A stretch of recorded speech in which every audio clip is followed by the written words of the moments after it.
girl right now. Well, now to the People magazine exclusive. Mariah Carey admits that she was diagnosed with bipolar II disorder in 2001 after suffering a physical and mental breakdown. Now, the disorder can involve depression and manic episodes, which may have contributed to Mariah's well-documented erratic behavior. Just straight ahead, guys, straight ahead!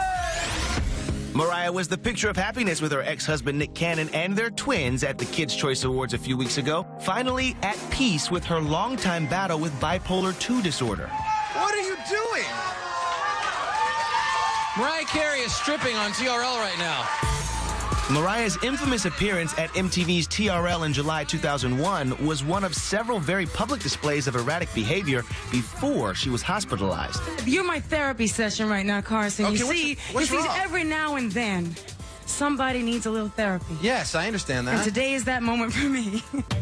Mariah's publicist tried to step in when she was caught on a rant outside a record store appearance a few days later. There's like people called haters. No, Cindy, one more thing. And we give them positivity. Let's go. You see, I can't even get a minute. Just a few months earlier on the set of her Loverboy music video, Mariah hinted that her busy schedule was beginning to take a toll. Just having all this stuff happening at once, it's all fueling the whole energetic craze of what my life is right now. So it's a fun fest, it's fun, but it's also like a little bit sick. Of her diagnosis, Mariah told People, "I didn't want to believe it. I didn't want to carry around the stigma of a lifelong disease that would define me and potentially end my career. People who escaped the life I grew up with don't want to go backward." Her 2002 song, Through the Rain, was inspired by the road back from her breakdown. Through the Rain speaks a lot to that. How do you characterize that last year and a half of your life? I would say that it's just because it was played out and sensationalized so much in the press, you know, it's had a great impact on me. But it's nothing that was actually that much harder than some of the other things I've had to go through prior to that in my life.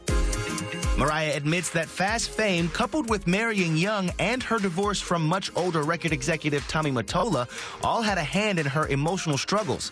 Quote, "When I first started, I was so young and naive, letting others control me. I think I'm just vulnerable to that type of thing. It wasn't healthy." I'm joined now by People editorial director Jess Cagle from New York, who spoke with Mariah for this exclusive interview. And Jess, how did this interview come about?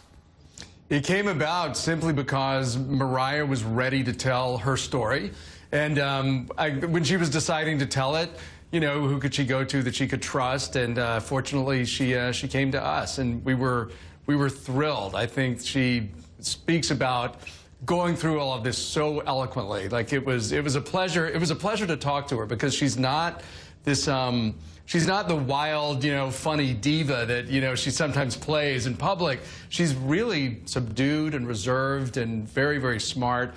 But why the timing now? She talks in the article she was diagnosed back in 2001. What's different this time around? She was ready to tell this story for a couple of reasons. One, she wanted to help other people who were going through it and feeling as isolated as she did during those years. But she also just wanted to free herself of this secret. All right, Jess Cagle from New York, thanks so much. Come see us in L.A. Okay, I will.